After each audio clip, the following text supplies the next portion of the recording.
Hello and welcome to our first of 3 PowerPoints on the Enlightenment. The Enlightenment is a time period in European history that is also sometimes referred to as the Age of Reason. And as we go through this information, you'll see why that is what it's called. Now you'll notice here that there are 3 very important videos that you need to watch that gives you a foundation of exactly what the Enlightenment is. They are from Tom Ritchie as well as Paul Sargent, and you need to answer these questions. What was the Enlightenment, and how did it differ from the scientific revolution? And also, what are the values from the Enlightenment? I will make sure that I put these videos, I will label them 1, 2, and 3 in the description. So it's important to understand that it was not long before the influence of the scientific revolution is going to spread beyond just science and into what is known as the realm of human understanding. Another way of looking at that is really philosophy, or applying the ideas that they had to science to also the way that humans should be governed. The greatest thinkers of the 18th century were the first in world history to begin to see the workings of the world in a secular way. And secular is a vocab word that you should know. Secular is a view that is free from religion. And so, in other words, no longer were they just looking at things from a philosophical standpoint based on what the Bible had to say, but now focusing on things that were not religious in order to see how the world could be taken care of. It is important to understand, though, that they did believe in God. They were not atheists, but they actually believed that the world could be understood without religion, because for many of them, they felt that religion could be almost unreasonable, but instead they started to use reason and logic to help answer some of the most important questions about the world. A lot of them were they admired very much the teachings of Isaac Newton, and they saw how he would use scientific laws to explain nature. We talked about what some of those laws were. The law of gravity, for example, is a law that governs the universe and explains how the universe works. And so they were going to be using the same idea or the same approach to help understand human nature as opposed to just regular nature. So as I mentioned, they began to look for laws that would govern human nature as well. But I want you to stop and think for just a moment. What is the danger in doing this? The difference between science and human nature is huge. Science can be governed by laws, but can humans, especially coming from different cultures and different backgrounds? So just keep that in mind as we study the Enlightenment together. So ultimately, their goal was to apply reason and also apply the scientific method to government and society. So in theory, this would make sense because it would be able to help them, again, establish reason and logic to the way the society works. But at the same time, this could be very difficult because people are going to have different opinions on the way this should be done. So all of these beliefs, the idea of applying reason and logic to government and society, this is known as the Enlightenment. This change in thought is also known as the Age of Reason. So the Enlightenment or the Age of Reason, both of them are synonymous with one another. The philosophers considered themselves to be enlightened because they saw light coming from reason, not necessarily coming from God. You know, this is different when you think about maybe a Buddhist who becomes enlightened, but instead they believed that man now has the ability to reason on their own, and therefore they can become enlightened separate from religion. And so they saw themselves as being free in thought and action, or free from their creator. Now, that doesn't mean they don't exist, that they don't believe a creator exists. They just believe that they were able to think for themselves. This is known as something called deism. And so deism was a very common religion of most enlightened thinkers. Many of the founding fathers of the United States are considered to be deists. And this video here by Tom Ritchie. It's just a quick little 3-minute video. It will explain it a little bit further. Now I'm going to explain it some, but maybe this will be able to fill in the gaps a little bit. And I'll put this in the description as video number 4. So deism, the idea of it is that you believe in God. God created the universe. God is our creator. But they believe that he does not actively participate in the daily actions of life. And so therefore, it's kind of like God said, all right, here you go, here's life, now figure it out. So they don't believe in things like supernatural events. They don't believe in the miracles of the Bible, like the flood or parting of the Red Sea or the miracles that Jesus performed, because they believe that man is the master of his own destiny. So many people decided during the Enlightenment that they would be able to, that people should not work for the government. So the Enlightenment is going to come about on the tail end of the age of absolutism, where in the age of absolutism, the people worked for the government because the government controlled everything. Instead, they believe that the government should work for the people. Sound familiar? This should sound very familiar to you as Americans, because most, if not all, of the ideas that come from the Enlightenment, and we will be talking about some specific ones, are going to be adopted in what America uses as the foundation of their government, the Constitution and the Declaration of Independence and so forth. During the 18th century, though, there were 2 major groups of philosophers that existed.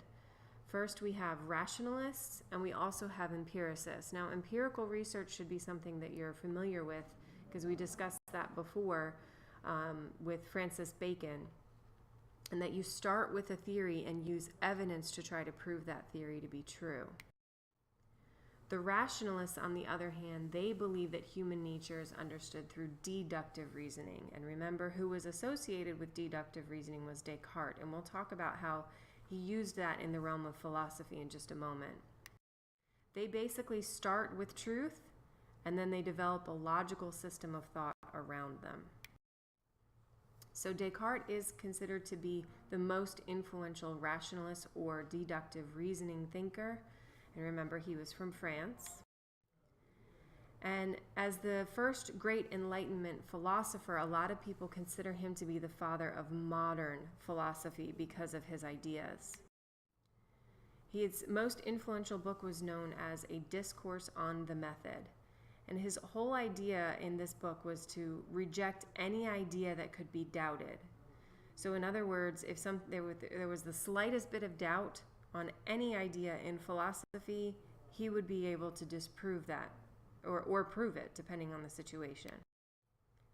We know him most for making the statement, "I think, therefore I am." And I know that's such a very simple statement, but I want you to pause and think for just a moment. Since you're a thinking being, you must exist. And this pretty much sums up a rationalist view perfectly. In other words, it's kind of like their own little motto. If you can understand this statement, you can understand how a rationalist would think. You cannot deny the statement without thinking. Therefore, by deduction, it must be absolute truth. So although it might seem a little confusing at first, it really does make sense when you think about it. I think, therefore I am. You exist because you're thinking, and you can't deny it without thinking, so you must exist. He believed also that the senses were unreliable. He stated that the only thing you can know about yourself is that you are a thinking thing. So there's no sense in imagining or wondering. You just must accept that absolute truth because you are thinking. Because you can't trust your senses, the only way, therefore, according to Descartes, to solve a problem is by deduction. You must use your mind in order to solve the problem, or think your way through the process.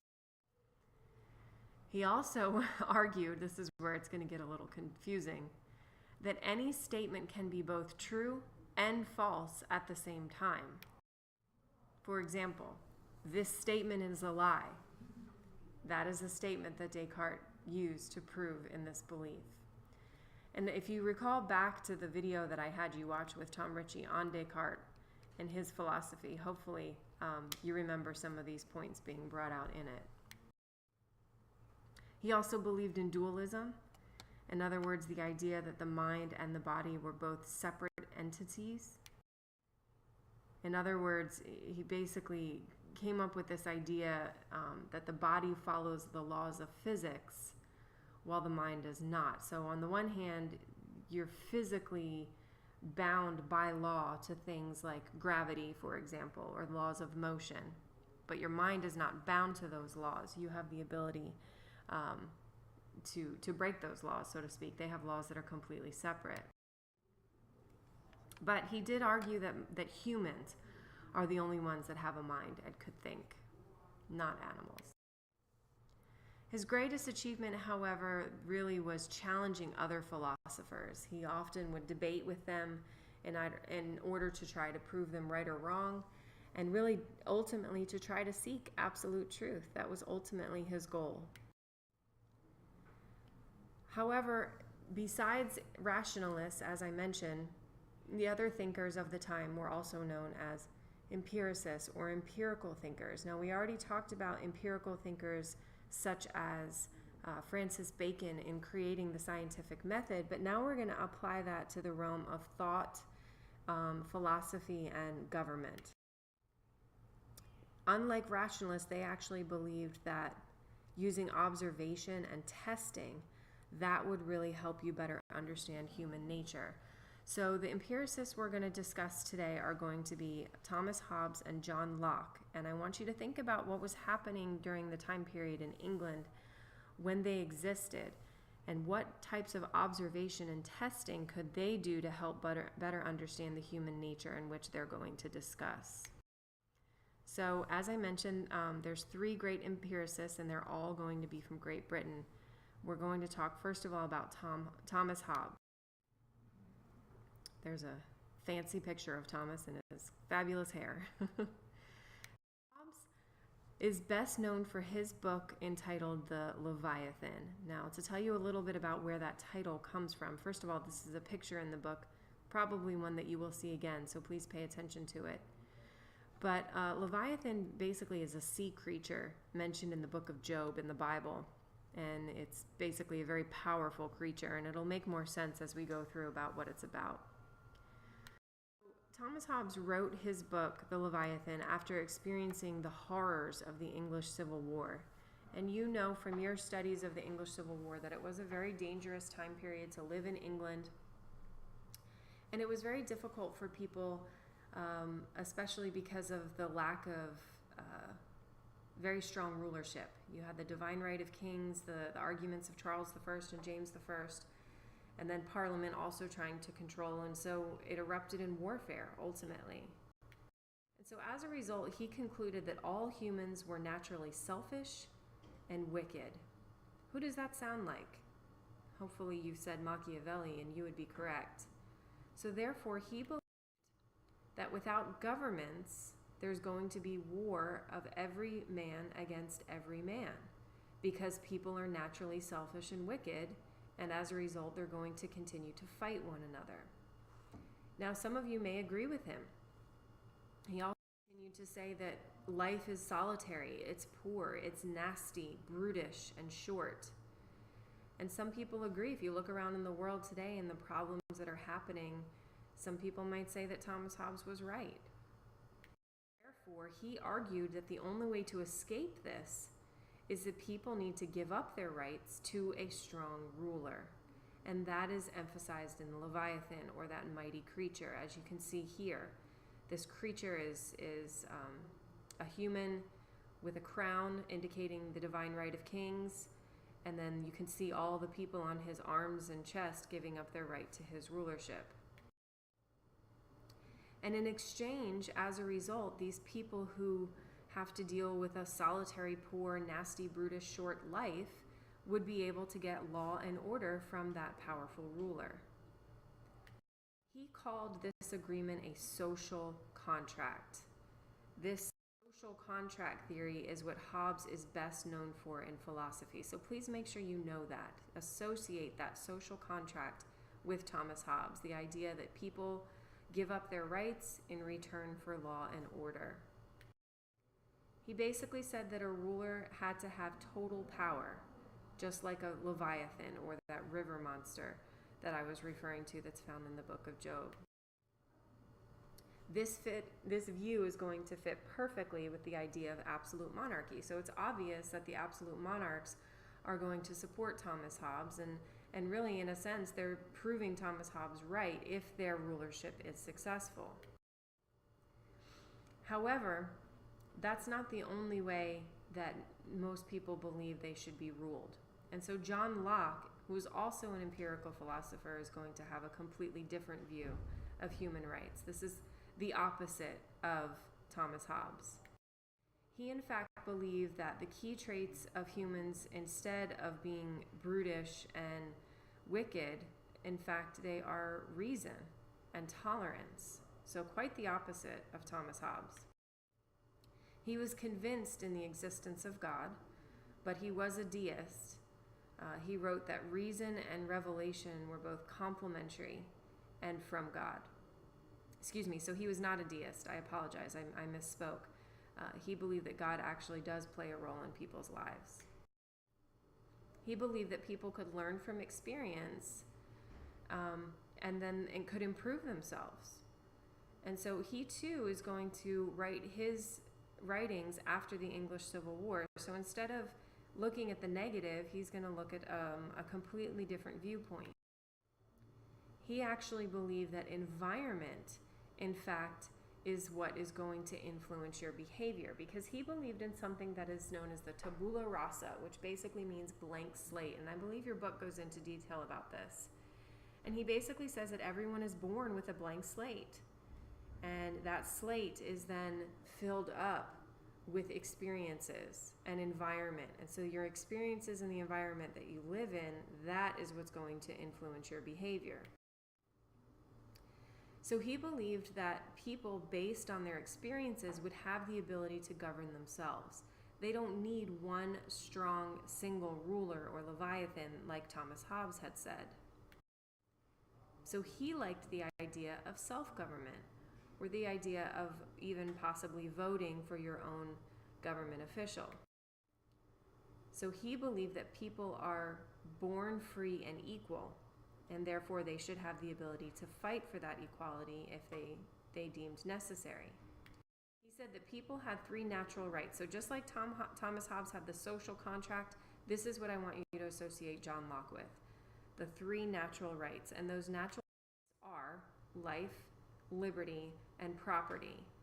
And some of you, hopefully this sounds familiar to some of you if you're familiar with the Declaration of Independence, where Thomas Jefferson said that all humans, in fact, have the right to life, liberty, and the pursuit of happiness. He said that the purpose of government is solely to protect those rights. So government is in charge of making sure that people have the right of life, liberty, and property, and it is their goal to protect these rights. If they fail to protect these rights, then this is where it's interesting. Locke comes in and says that people have the right to overthrow that government. And so this should also sound familiar to you, because if the government of England, for example, fail to protect the right of life, liberty, and property for the colonies? Yes. And so as a result, the American colonies revolted and they overthrew their government. And so now you know where these ideas come from. So many of Locke's ideas are basically the foundation of our modern day government or modern democracy. And so as a result, he is considered to be the father of modern democracy. So really, we've had a very good look at 3 different philosophers of the Enlightenment, including René Descartes with deductive reasoning or rational thought. And then we go into empirical or inductive reasoning with Thomas Hobbes and John Locke, looking at the experiences around them and observing and coming up with their own philosophy on how government should be led. I want you to be able to take away what Thomas Hobbes and John Locke came up with. So Tom Ritchie does a really great job in this video. I will put this as video number 5 in the description. And I want you to create a chart that looks like this in your notes. And basically fill in the chart based on the information from the video. Tom Ritchie does one very similar, so this shouldn't be difficult. So just as a reminder, the 4 assignments that I'm looking for you tomorrow is that first slide, the first 3 videos. You need to basically tell me what the Enlightenment was, the values of the Enlightenment, how it's separate from the scientific revolution, and ultimately the difference between Hobbes and Locke. And tomorrow in class, I will be giving you a reading from each of their writings, the Leviathan, and also an excerpt from John Locke's book as well. And you guys are going to be having a debate. So pay attention to these ideas. Who do you agree with more and why? And that wraps up this video for today. Tomorrow you'll be watching part 2. Have a good night.